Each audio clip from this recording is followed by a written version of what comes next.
60m 아래 바닥으로 떨어져 기계에 끼어 숨졌지만 죽음의 외주화를 검언 유착 의혹에 대해 집중적으로 물어봤습니다. 국민을 위한 일꾼으로 선택된 이들은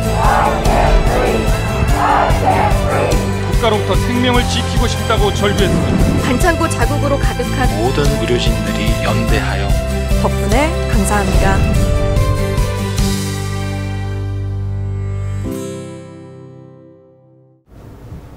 시청자 여러분 안녕하십니까. 프리한 양방향 소통 유튜브 라이브 뉴스 프리데스크 아나운서 김민호입니다. 안녕하세요. 성지연 기자입니다.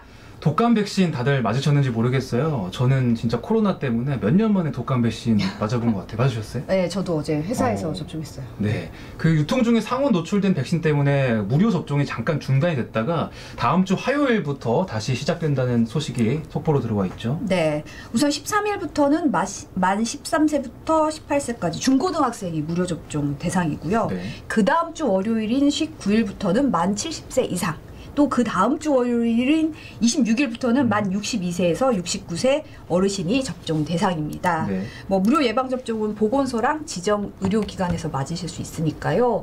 다들 다 챙기셔서 네. 건강하게 좀 이 시기를 이겨내셨으면 좋겠습니다. 그렇습니다. 자, 저희 프리데스크의 또 가족들 네. 한 분씩 또 소개를 해드려야겠죠? 네, 이사유님이 고인물 오셨다고. 네. 애단요님은 거의 성인의 느낌으로 이렇게 네. 댓글을 남겨주고 계세요. 여러분 아프면 나도 아프다고. 네. 꼭 맞으시라고. 네, 체리망고님 두 분은 네, 저희는 다 맞았습니다. 예. 네, 내일 예 말씀하신 대로 내일 축구 중계 때문에 올림픽 대표랑 이제 월드컵 대표랑 그렇죠. 맞붙죠. 이제 밖에서 안 되니까 A 매치를 국내에서 MBC 단독 중계니까 꼭 같이 봐주시고요. 네. 그래서 내일 뉴스데스크는 7시에 찾아갑니다. 그렇습니다. 저희는 쉽니다. 빨간 날은 저희는 좀 쉬게 됐네요. 네. 왕종명 앵커 그리워하시는 분들 많은데요. 지금 휴가 중이고요. 이번 주 일요일까지는 김경호 앵커가 네. 다음 주 월요일에 휴가 다녀와서 쌩쌩해진 왕종명 앵커를 만나실 수 있을 것 같습니다. 네. 자, 저희는 이제 첫 코너인 이선영 아나운서 만나러 가보겠습니다. 네.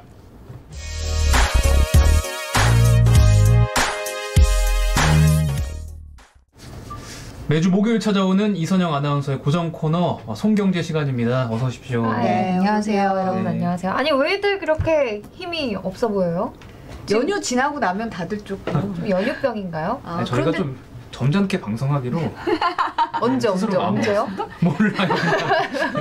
너무 촐싹된다. 가을이라서. 예. 아니 2주 만에 봤는데 다들 이렇게 힘이 빠져 계시니까 제가 좀 가을 타는 건가요? 서운한데요? 또 약간 지금 체크무늬로 가을 가을 타는 공대생 느낌으로 준비했습니다. 별로예요.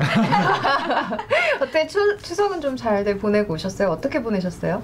저는 고향 갔다 왔어요. 한 3박 4일 동안. 전주시죠? 네네. 뭐 맛있는 거 좀 드셨어요? 맛있는 거 많이 먹고. 여기는 다 맛있죠 뭐. 예. 근데 밖에 식당들이 많이 닫아가지고 그쵸. 거의 뭐 집에서 먹긴 했는데. 예. 성지영 기자는 어디 다녀오셨어요? 저는 양가에 골고루 바쁘셨겠네요. 네, 바쁘게. 저는 벌써 오랜 옛일 같네요. 그러게 일주일밖에 안 지났는데. 그렇죠. 네. 저는 집에서 이 프리일덱 하는 날만 기다리면서 원고를 쓰셨어요? 네, 손에 땀날 찾아보면서. 네, 그래서 뭐 다들 오랜만에 가족들 만나서 즐거운 명절 보내고 오셨을 것 같은데 오늘 첫 번째 이야기도 형제 이 남매에 대한 이야기입니다. 우애가 굉장히 좋은 남매가 있었대요. 그래서 네. 이 남매가 쿵짝도 잘 맞고 해서 사업을 같이 시작해서 무려 80억 원을 벌었거든요. 그래서 그 번 돈으로 그 말 그려진 그 왕 하는 외제차 있잖아요. 네. 그것도 사고 차를 3대나 몰았다고 하거든요. 도대체 뭐 어떤 사업을 했길래 그렇게 돈을 많이 번 거예요? 어제 뉴스 데스크에서도 다룰 정도로 큰 사업이었는데요. 먼저 리포트 영상 보고 얘기 나눠보시죠. It's not a bag. It's a Birkin. And there's a waiting list. I assumed. 5 years. 드라마에서 언급된 가방은 명품 중에 명품으로 불리는 에르메스. 억대 가격에도 불구하고 사려는 사람이 줄을 잇습니다.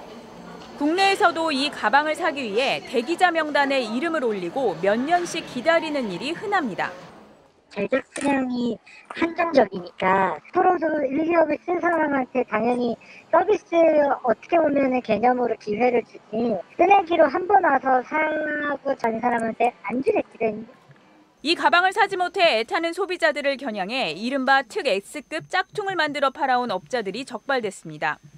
주 고객은 의사와 대학 교수 등 전문직과 부유층 주부들, 모두 판매자의 개인 블로그를 통해 가입한 비밀 회원들이었습니다.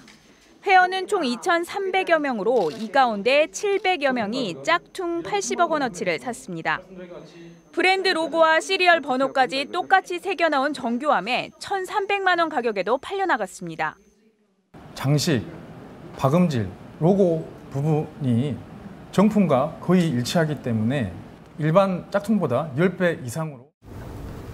아니, 무슨 사업인가 했더니 짝퉁 판매 사업이었어요. 그러니까요. 그 가방이 1,300만 원에 팔려 나갔다는데 정가 그럼 얼마였던 거예요 원래? 그러니까 뭐 1,300만 원에 팔린 이 가방의 이제 원래 가격 같은 경우는 1억 1,000이었다고 하거든요. 아, 제가 말해놓고도 좀 소름이 돋는데 보이시죠? 그러니까 1억 1,000만 원짜리 가방 좀 못 들고 다닐 것 같은데. 모시고 다녀야 될 것 같은데요. 네. 근데 뭐 이 유명한 이 에르메스 가방이 사실 뭐 다 1억 1,000까지 하는 건 아니고요. 뭐 기본적으로 뭐 1,000만 원대도 있고 이렇게 쭉 3,000만 원, 4,000만 원. 뭐 가죽이나 뭐 장식에 따라서 조금씩 부자재에 다르겠죠? 따라서 조금씩 이렇게 다르고 가격이 이렇게 천차만별이긴 한데 이번 케이스에서 이제 1,300만 원에 짝퉁 가격이 1,300만 원이었던 가방은 원래대로라면은 1억 1,000에 판매되는 가방이었다고 하거든요. 이게 왜 이렇게 비싼가 해서 봤더니 에르메스에서 이제 학교 같은 아카데미를 운영해서 거기에서 이제 정식적으로 교육을 받은 장인들이 이거를 뭐 공장에서 만드는 게 아니라 가방을 정말 한 땀 한 땀. 그리고 이제 다른 명품 같은 경우에는 가죽이나 이런 건 좋은 걸 쓰더라도 뭐 이렇게 부자재들 고리 같은 거 연결하는 건 좀 인건비가 싼 나라에 보내서 또 만들고 하는 경우가 있는데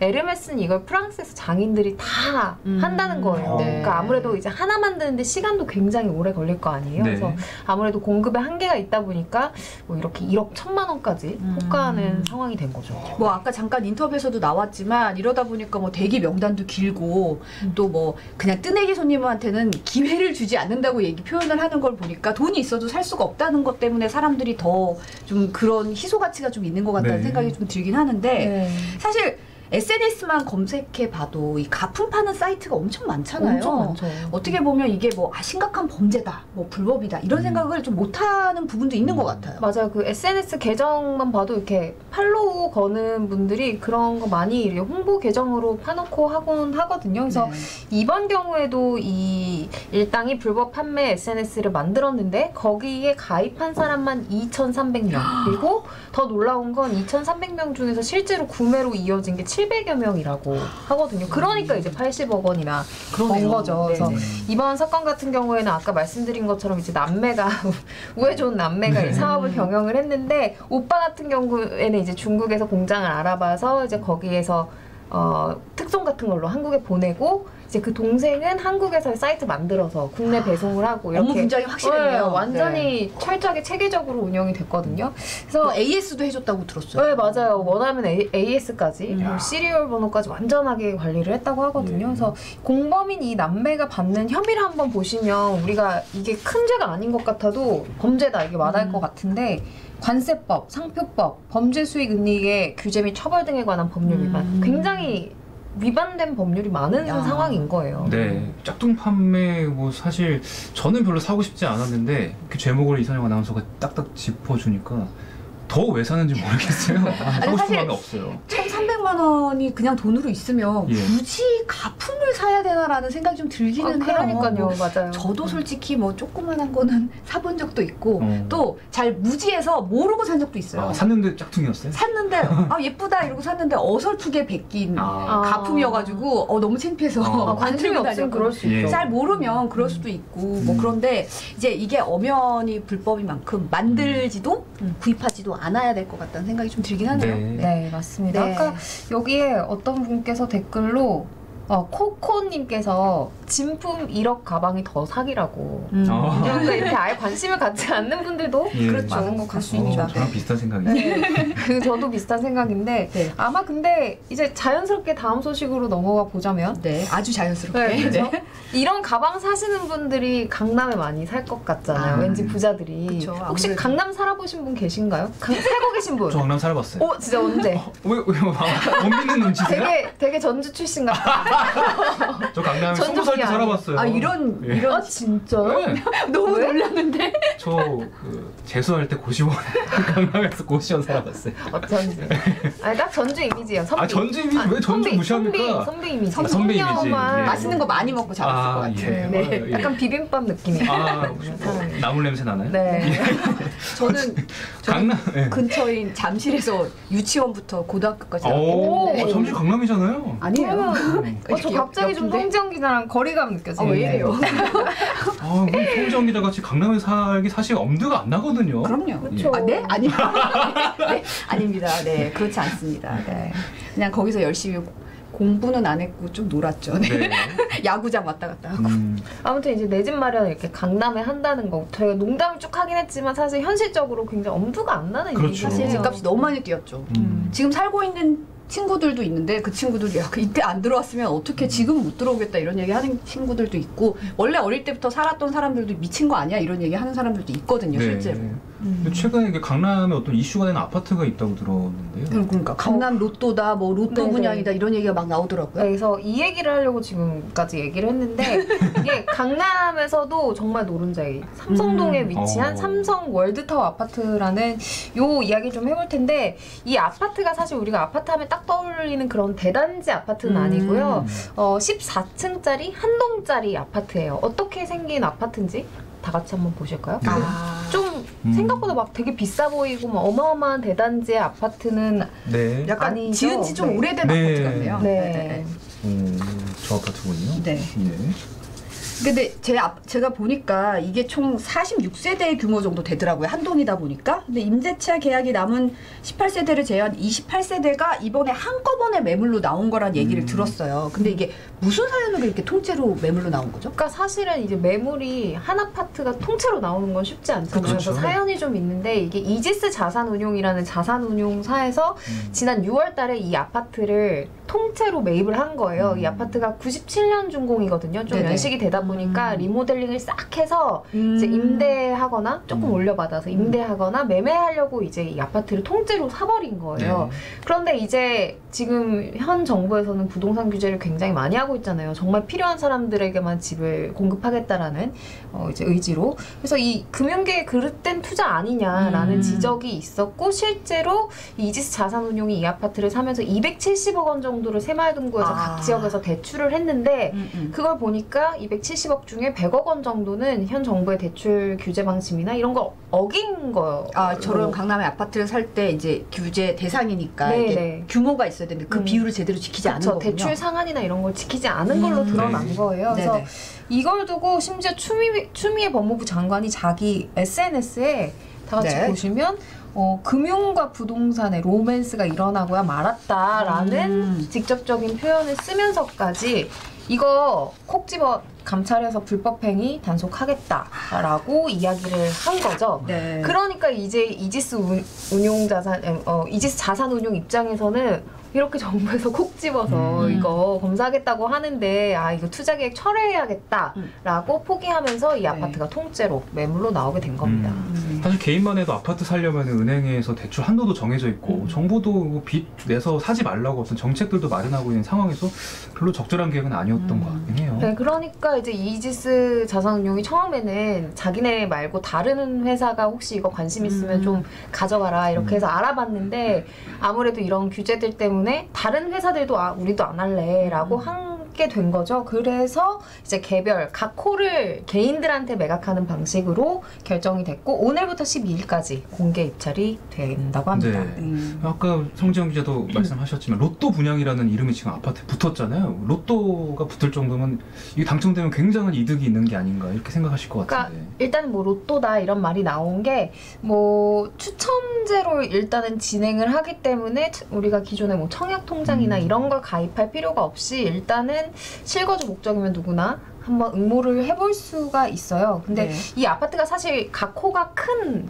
이렇게 규모의 아파트는 아니거든요. 20평대가 있고 29평대가 있고 이렇게 두 가지 평형대인데 이제 각각 8억 원, 13억 원 이런 식으로 가격이 좀 형성될 거라고 해요. 근데 이걸 이제 주변에 비슷한 평형대 아파트랑 비교를 해보니까 아마도 4억에서 7억 정도 시세 차익이 날 것 같다라는 주변 시세보다는 훨씬 싸다. 네, 전망이 이제 있는 거죠. 그러다 보니까 또 이제 강남에 이렇게 좀 시세보다 싼 가격에 자기 집을 마련할 수 있는 길은 흔치 않잖아요. 그렇죠. 그래서 이제 로또 분양이라는 말이 나오기는 했는데 이게 정말 로또라는 표현을 쓸 정도로 대박인 건지는 좀 뜯어봐야 합니다.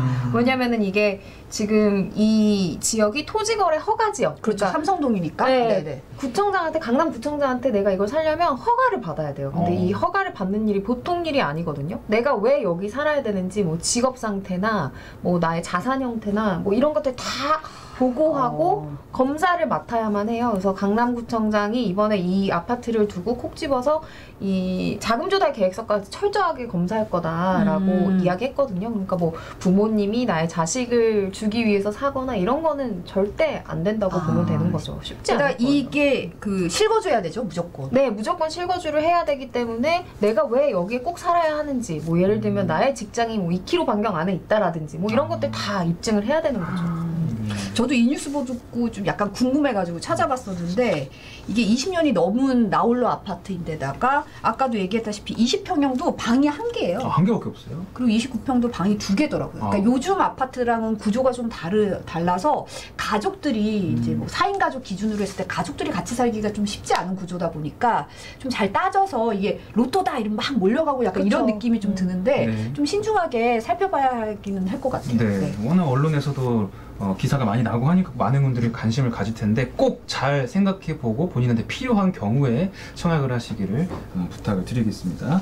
다음 소식으로 넘어가 보죠. 네, 다음 소식도 약간 이제 부동산 관련된 얘기인데요. 이번 정부에서 이제 부동산 관련된 여러 규제와 정책들이 새로 많이 나왔잖아요. 그래서 이제 그걸 두고 여러 이런 입장 저런 입장 여론들이 많은데 아마 이런 상황 속에서 좀 답답하다 싶은 분들이 이분들일 것 같아요. 네. 바로 공인중개사 분들입니다. 네. 아무래도 여러 규제로 인해서 좀 그리고 사람들이 좀 약간 보고 있잖아요. 어떻게 되는지 좀 관망세라는 얘기를 많이 쓰던데 보고 있다 보니까 매물 거래 자체가 줄어서 좀 힘드실 것도 같아요. 네, 맞아요. 최근에 이분들이 무슨 항의 시위를 하셨다고 하는데 어떻게 된 사연입니까? 그러니까 이게 사실 저희가 생각했을 때는 여러 규제들이 생기고 해서 부동산 쪽에 뭔가 정책에 불만을 가지고 이분들이 시위를 했을 것 같잖아요. 근데 그게 아니라 신기술 때문에 시위를 했다고 하거든요. 그래 좀 공인중개사와 신기술 잘 매치가 안 돼요. 그렇죠. 네. 그래서 왜 예전에 택시기사들이 타다라는 서비스가 나오면서 생존권 투쟁을 했었잖아요. 이제 그런 맥락에서 좀 비교가 되는 사례도 있기는 한데 일단 발단은 지난 9월 1일에 이제 기재부에서 발표한 예산안 자료에 담긴 한 문구 때문이었습니다. 이게 뭐라고 써있냐면요. 블록체인 활용 실증. 그러니까 블록체인 기술 때문에 공인중개사들이 시위를 하게 된 거예요. 그래서 이게 무슨 내용인가 봤더니 블록체인을 활용한 기술에 대해서 133억 원을 정부가 투자한다고 했는데 이 항목 중에 공인중개사 없는 부동산 거래 이런 항목이 있었던 거죠. 뭐 예측이 되나요? 공대생이시잖아요. 블록체인 좀 아시잖아요. 생각을 해보면 부동산 계약할 때 뭐 계약 체결하고 등기 올릴 때 그 블록체인을 활용해가지고 공문서 위조 범죄 같은 거 막을 수 있는 그런 거 아니겠습니까? 그렇겠네요. 진짜. 뭐 중개 거래는 없이도 뭔가 원활한 어떤 부동산 업을 활성화시킬 수 있다 이런 거 아니겠습니까? 오랜만에 약간 예리했던 것 같은데 그러니까 맞아요. 그 이제 예산 안에 써있던 거는 블록체인 기술을 활용해서 공문서 위조나 이런 거를 좀 없애서 공인 중개사 없이도 개인 간에 좀 안심해서 거래를 할 수 있게 되지 않을까 하는 그런 내용이 적혀 있었던 거거든요. 사실 이게 중개사 없이도 개인 간 거래는 할 수 있지만 우리가 중개사를 쓰는 이유는 너무 문서가 많다 보니까 거래 안전을 위해서 공인중개사를 찾기는 하잖아요. 네. 그렇죠. 근데 좀 이와는 별개로 사실 중개사 수수료 관련해서 좀 그런 논란도 많잖아요. 좀 과하다는 지적도 나오고 있고 2015년에 이제 고가주택 기준이 이게 9억 원 이상, 매매는 9억 원 이상, 전세는 6억 원 이상으로 상향 조정이 됐는데 사실 요새 서울 집값은 뭐 9억 원 이상 아파트 너무 흔하거든요. 그러다 보니까 이게 0.9%나 왜냐하면 1억 원짜리나 10억 원짜리나 사실은 중개사소에서 하는 일은 사실 비슷한데 왜 굳이 이제 비싼 그렇게 요율이 올라야 되냐 이런 거에 대한 지적도 참 많았거든요. 맞아요. 그래서 9억 원짜리 주택 같은 경우에는 이 공인중개사가 얼마를 받는 줄 아세요? 중개료로? 양쪽 합해서 1,600만 원 번대요. 그러니까 말씀하신 것처럼 서비스의 격차는 거의 없는데 왜 주택값이 비싸다고 더 많이 받아야 되냐 이런 지적들이 있었고 이게 몇 년 전부터 꾸준히 제기되어 온 지적이고 최근에 또 이제 지난 8월 달에 김현미 국토부 장관도 이제 국토교통위원회 전체 회의에서 이거 좀 한번 다시 짚어보겠다라고 얘기했을 정도의 이슈기는 했습니다. 네. 그래도 중개사분들 입장에서 생각을 해보면 이게 중개료 현실화 부분을 넘겨두고 일단 이 블록체인 관련해서 본인들도 이제 공부를 해서 어떤 자격증을 따고 본인의 업종들을 이렇게 관리하고 나가 있는 상황에서 이 기술이 내 어떤 직업을 위협한다 그러면 충분히 화가 날 수 있을 것 같아요. 맞아요. 그래서 저도 그걸 생각해봤을 때 만약에 당장 이 블록체인 기술로 인해서 내가 내년부터 중개업에 좀 타격을 받는다 그러면 당연히 저 같아도 거리로 나가서 생존권 투쟁을 할 것 같거든요. 근데 일단 정부의 입장은 실제 도입은 완전 아니다라고 못을 박았습니다. 그러니까 아까 김민호 아나운서가 정확히 예측한 것처럼 공문서 위조 방지나 이런 거래 안전, 전반적인 보안성 강화를 위해서 블록체인 기술에 좀 투자를 한다는 거지, 그게 곧바로 중개사를 없애겠다라는 그런 정책은 있지도 않다라고 확실하게 이야기를 하고 있네요. 제목이 너무 앞서서 나갔군요. 중개인 없는 이런 게 그랬던 것 같고 양쪽 입장 들어보니까 충분히 이해는 가는데 어쨌든 이게 전격적인 도입은 아니니까 좀 오해 여지가 있었던 것 같아요. 네, 근데 이제 그래도 공인중개사협회 관계자는 아니 우리 협회랑은 단 한마디 상의도 없이 어떻게 공인중개사를 이렇게 딱 워딩을 박아서 이걸 없는 부동산 거래 이렇게 이야기한다는 거는 게다가 예산까지 편성한다는 건 말이 안 된다라고 이야기를 하고는 있거든요. 근데 어쨌든 바로 도입되는 변화나 이런 건 아니지만 여러 가지 정책적 변화나 기술 변화 앞에서 좀 생존권에 대한 우려를 하는 공인중개사 여러분의 마음은 좀 이해가 되는 것 같아요. 또 우리가 이제 타다 사태에서도 좀 교훈을 얻었잖아요. 이게 신기술은 늘 나오고 또 소비자는 아무래도 과거의 것들보다는 이렇게 니즈를 충족시켜주는 신기술이 나오면 그걸 따라가게 되어 있잖아요. 근데 이제 막상 그때가 돼서 문제를 해결하려고 하면 여러 가지 너무 해결하기가 어려우니까 지금 이런 기술을 발전시킬 때 같이 예전의 이 사업 형태도 같이 나아갈 수 있는 방법까지 정부가 좀 함께 고민하면 좋지 않을까 이런 생각을 해봤어요. 오늘 이선영 아나운서의 손경제 시간 함께 했는데 날이 갈수록 정말 유익하네요. 유익하고 전문가 나온 포스가 뿜뿜 풍겨요. 오늘 옷도 이렇게 딱 검은게 차려입으시고 잘 들었습니다. 커피 사줄게요. 커피 쏘는 걸로. 네, 오늘 나와주셔서 감사합니다. 고맙습니다. 다음 주에 찾아뵙겠습니다.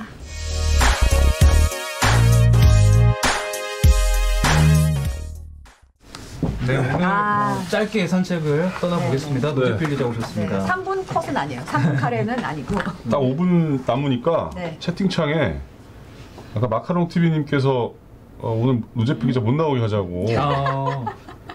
크라이시스님이 인용될 확률 80%. 제가 80% 해드렸습니다. 대단유님이 지금 얼마나 선영 하나 째려보고 있을까라고 하셨습니다. 눈빛이 저까지 느껴져가지고 부담스럽더라고요. 아니 근데 이렇게 좋은 얘기를 많이 해주셔가지고 날이 갈수록 이 정보의 어떤 그러니까요. 좋은 걸 많이 가져오시는 것 같아요. 자, 저는 또 3분 카레 한번 해보겠습니다. 자, 경찰 내일 한글날인데 보수단체가 집회를 하겠다고 했는데 좀 전에 속보가 나왔어요. 그 집회를 법원에서 불허를 했거든요. 근데 경찰이 내일도 차벽을 설치하겠다고 해요. 자, 그 다음에 다음 소식 빨리빨리 할게요. 추석 벌초에 일가족 8명이 확진이 된 일이 있습니다. 이분이 근데 며느리 사위 다 확진됐는데 300명 정도 접촉을 했다고 그래요. 아이고. 벌초 가서 또 일하시고 힘드시니까 또 식사도 하시고. 대전 지역입니다. 대전 지역이고. 자, 그다음에 다음 소식은 의대국시 관련해 가지고 계속 이제 기사가 나오고 있는데 오늘 그 대학병원 병원장들이 대리 사과를 했어요. 대리 사과. 그래서 질책은 선배들한테 하고 시험을 보게 해달라, 후배들 시험 보게 해달라 이렇게 했는데 정부 입장은 어렵다는 거예요. 그러니까 왜냐면 국시가 너무 많으니까. 수백 개 국시 중에 한 시간만 이렇게 해줄 수가 없다라는 거고. 사실 2번 연장을 해줬잖아요. 그렇죠. 그것도 사실은 국민들의 양해가 필요하다 이런 얘기를 이제 했는데 저는 사실 이 사태를 보면서 굉장히 안타까운 거는 의료계가 파업을 했지만 어떻게 보면 제일 피해를 많이 보는 사람들이 가장 의대 지금 4학년이거든요. 이 친구들이거든요. 그럼 선배들이 의료계에 있는 어떤 선배들이 이렇게까지 오지 않도록 어떻게 보면 다독이고 설득을 해가지고 좀 했어야 되는 건데 손 놓고 있다가 이제 와서 이렇게 하고 있는데 아무튼 뭐 정부도 굉장히 난처한 상황으로 가고 있지 않나 생각이 들고 또 뭐 답답합니다 볼 때마다. 자 트럼프가 업무에 복귀했어요. 근데 그 태어난 지 이틀 만에 집무실도 갔다 그래요. 와 대단합니다. 그러면서 뭐라 그랬냐면 내가 코로나에 걸린 건 신의 축복이다. 그리고 국민들이 다 나처럼 치료를 받아라 이렇게 했다는데 사실은 이제 이게 CDC라고 그 미국의 질병 통제 예방센터 이름이 길고 못 외우겠어요 요새. 힘들어요. 근데 거기서는 이제 퇴원을 하더라도 열흘 정도는 이제 격리를 하도록 지침이 돼 있는데 그걸 어긴 거라고 합니다. 트럼프 대통령이. 근데 문제는 트럼프가 받은 치료법이 한 한국 돈으로 한 1억 정도 한대요. 그러니까 엄청난 걸 다 쏟아 부었더라고요. 그러니까 일반 국민들은 사실은 상상할 수 없는 가격인데 그거를 뭐 그렇게 치료 받으라고 하니까. 일부에서는 또 그 트럼프가 스테로이드 요법을 받았잖아요. 그 부작용 겪고 있다는 추측도 하고 있더라고요. 뭐 그럴 수도 있죠. 왔다 갔다 하는 것 때문에. 그래서 이제 이 트럼프랑 지금 대선을 앞두고 있는데 그 노년층이 특히나 이 트럼프의 어떤 이런 이 코로나 대응에 좀 실망을 많이 해가지고 바이든하고 격차가 한 27%포인트 정도 나고 있다라는 그런 것도 있어요. 많이 벌어졌습니다. 미대선 어떻게 될지 진짜 모르겠네요. 자 다음은 단독 기사. 여기에 나왔던 그 신수아 기자의 단독 기사인데 올 1월달에 홍콩 재벌 3세가 성형수술 받다가 사망한 사건이 있었거든요. 경찰 수사를 했는데 의료 과실로 확인이 됐다고 합니다. 해당 의사는 성형외과 전문의가 아니고 정형외과 전문의, 정형외과 의사였대요. 이 뉴스는 저희가 준비하고 있고 제가 무슨 뭐 여기 나왔다고 해서 이렇게 아이템 뭐 이렇게 특히 그분들 것만 해두고 그런 건 아니거든요. 근데 다음 뉴스는 이제 고현승 특파원 아이템인데 여기 나오신 분인데? 화상 연결했었어요. 그런 거 아니에요. 여기 나오려고 기자를 좀 줄 섰어요 지금. 아무튼 뭐 일본에서 지금 그 해안가 도시를 중심으로 악취가 나고 있어요. 생선 썩은 내가 나는 신고가 많이 나오고 있는데 이게 그 여러 가지 분석이 있는데 대지진의 전조일 가능성이 있다고 그래요. 그러니까 단층이 어긋나면서 거기에 있는 가스가 분출해 나왔을 가능성이 있는데 과거의 대지진 때도 악취 나는 분들이 있었대요. 이 뉴스도 한번 보시면 재밌을 것 같아요. 자 다음 거는 되게 중요한 건데 이거는 다음 주에 그 손경제에서 하는 걸로 경제 아이템인데 넘어가겠습니다. 저희가 준비한 소식은 여기까지고요. 연휴 잘 보내시고 저희는 다음 주 월요일에 돌아오겠습니다. 네, 감사합니다. 고맙습니다.